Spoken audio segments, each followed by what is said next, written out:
Hello dear students, I hope आप सभी अपने घर पर अपनी फैमिलीज के साथ बिल्कुल ठीक ठाक से रहेंगे, ठीक ठाक से होंगे एक्चुअली.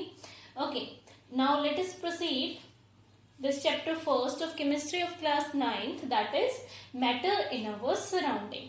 तो इसको आगे प्रोसीड करते हुए बेटा नेक्स्ट टॉपिक जो है आपका वो है टेम्परेचर.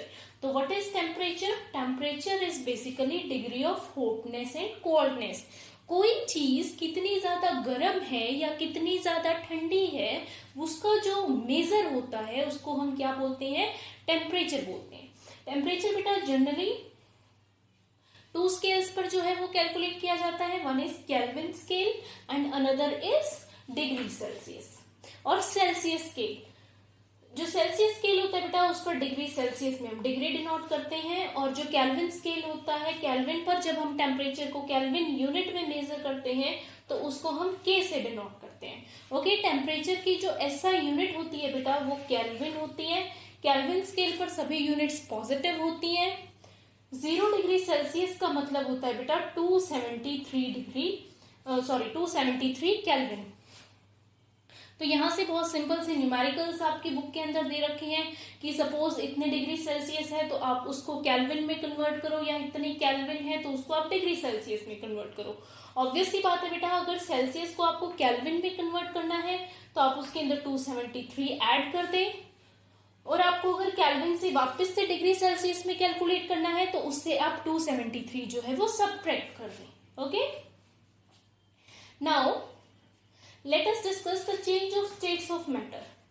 स्टेट का मतलब बेटा जो मैटर होता है वो जनरली 3 फिजिकल स्टेट्स के अंदर जो है वो रिजाइड करता है. कौन कौन सी 3 फिजिकल स्टेट होती हैं? Solid, liquid and gases. कौन कौन सी होती हैं? Solid, liquid and gases. तो अभी हम उनका इंटरचेंज पढ़ेंगे कि सॉलिड लिक्विड में, लिक्विड गैसियस में, या सॉलिड डायरेक्टली गैसियस में. तो स्टेट ऑफ मैटर, मैटर की स्टेट को बेटा इंटरचेंज करने के लिए हम 2 तरह से इंटरचेंज कर सकते हैं उसको. वन इज बाय चेंजिंग,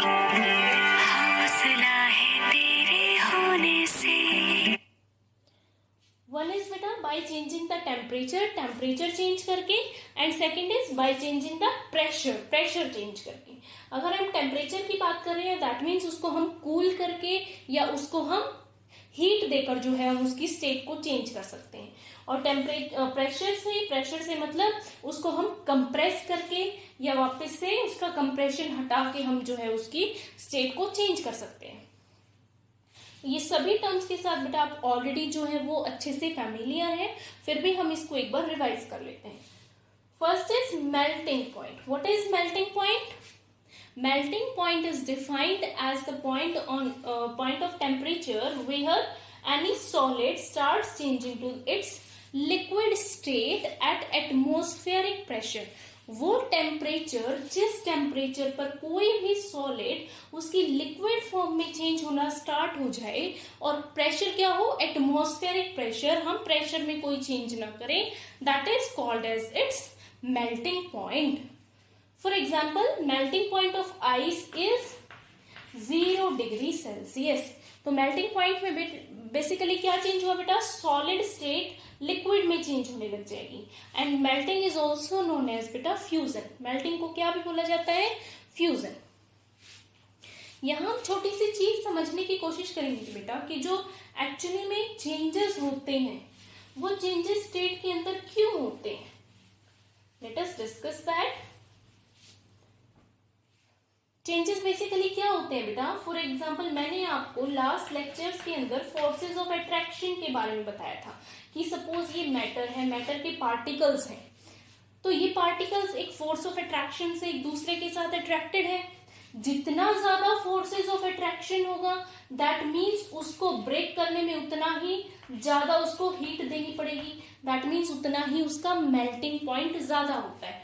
अब हीट देने से ऐसा क्या हो जाता है बेटा कि वो जो है वो मेल्ट होना स्टार्ट हो जाता है. एक्चुअली क्या है बेटा, जब हम इसको हीट दे रहे हैं तो heat is a form of energy. जब इसको हम हीट एनर्जी प्रोवाइड कर रहे हैं तो ये जो पार्टिकल्स हैं दे विल गेन काइनेटिक एनर्जी. क्या कर लेंगे? वो काइनेटिक एनर्जी गेन कर लेंगे एंड दे स्टार्ट वाइब्रेटिंग. वो अपनी एक ही पोजीशन के ऊपर नीचे जो है वो मूव करना स्टार्ट कर देंगे, दे स्टार्ट वाइब्रेटिंग। और जब उसको आप बार बार जो है वो हीट एनर्जी दे रहे हैं, लगातार कॉन्टिन्यूअसली हीट एनर्जी दे रहे हैं, तो उससे क्या हो जाएगा, they will start vibrating faster, और वो इतनी इनफ काइनेटिक एनर्जी गेन कर लेते हैं बेटा कि वो अपनी फोर्सेस ऑफ अट्रैक्शन से जो है वो स्लाइटली निकल जाते हैं और जो है वो ग्रुप ऑफ पार्टिकल्स बना लेते हैं, जिसको फिर कौन सी स्टेट में आ जाएंगे, अगर फोर्सेस ऑफ अट्रैक्शन कम हो गई तो सॉलिड से किस में आ जाएंगे, फिर लिक्विड के अंदर आ जाएंगे।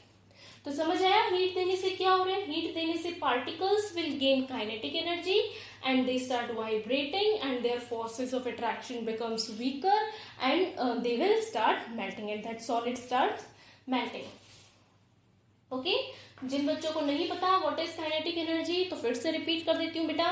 Kinetic energy is what, it is a type of energy which is possessed by moving particle. कोई भी पार्टिकल जब मूव कर रहा होता है बेटा, तो जो एनर्जी वो यूज कर रहा होता है that is called kinetic energy. तो बेसिक जो स्टेट चेंज का बेसिक जो यूज होगा बेटा, वो यही यूज होगा कि हीट एनर्जी देने की वजह से they will gain kinetic energy and start vibrating and their forces of attraction gets weaker. Okay, next is boiling point. What is boiling point? Boiling point वो टेम्परेचर होता है बेटा जिस पर कोई भी liquid starts to changes into gaseous form at atmospheric pressure। ये लिखना मस्ट है कि एटमॉस्फेरिक प्रेशर पर कोई भी लिक्विड जब एक पर्टिकुलर टेम्परेचर पर गैसेस में चेंज होने लगता है, that is called as its boiling point. Example, boiling point of water is 100 degree Celsius. Okay, next is condensation. What is condensation? Condensation का मतलब होता है बेटा change of gas back to liquid. जब कोई भी गैस जो है वो दोबारा से लिक्विड में चेंज हो जाए, that is called as condensation. ये फिनोमिना बेटा आपने घर पर भी बिल्कुल अच्छे से ऑब्जर्व किया होगा। फॉर एग्जाम्पल, आप अगर गर्म चीज पर कोई प्लेट ढक देते हो तो प्लेट के नीचे आपको ड्रॉपलेट्स मिलती हैं, ठीक है। उस प्लेट के अंदर आपको छोटी छोटी ड्रॉपलेट्स ऑफ वाटर मिलती हैं। वो क्यों हुआ बेटा? ऑब्वियसली इसका रिवर्स हो जाएगा। पहले जब आप उसको हीट दे रहे थे तो उसने काइनेटिक एनर्जी गेन करके वो लिक्विड किस में चेंज हो गया? वेपर्स के अंदर चेंज हो गया। फिर जो ऊपर वाली प्लेट है उसका टेम्परेचर क्या है? उसका टेम्परेचर कम है, वो ठंडी है कंपैरेटिवली। तो जैसे ही ये वेपर्स इससे टकराएंगे, वापस से वो जो काइनेटिक हीट है, वो हीट काइनेटिक एनर्जी थी जो पार्टिकल्स की, वो हीट की फॉर्म में वो किस में ट्रांसफर कर देंगे? प्लेट के अंदर ट्रांसफर कर देंगे और उनका वाइब्रेशन कम हो जाएगा और फोर्सेस ऑफ अट्रैक्शन फिर से जो है वो स्ट्रॉन्ग हो जाएगी। Got it? Now next is freezing. तो what is freezing? Freezing is defined as changing of any liquid to its solid state. कोई भी जो लिक्विड है बेटा, जो जिस टेम्परेचर पर वो सॉलिड स्टेट में चेंज हो जाए at constant atmospheric pressure, that is called as its freezing point. For example, water का जो फ्रीजिंग पॉइंट है वो क्या होता है? 0 डिग्री सेल्सियस। तो यहां पर बेटा कंफ्यूज मत होना मेल्टिंग पॉइंट में और फ्रीजिंग पॉइंट में। मेल्टिंग पॉइंट तो क्या होता है कि सॉलिड लिक्विड में चेंज होना स्टार्ट हो जाए, ओके। और फ्रीजिंग पॉइंट क्या होता है? लिक्विड और सॉलिड में चेंज हो जाए। तो आइस जब बन रही है तो उसको हम क्या बोलेंगे कि वो फ्रीजिंग पॉइंट है, और जब वो मेल्ट हो रही है तो उसको हम क्या बोलेंगे कि मेल्टिंग पॉइंट है। Okay, next is sublimation. So what is sublimation? Sublimation is defined as the process in which a solid on heating directly changes to the gaseous form.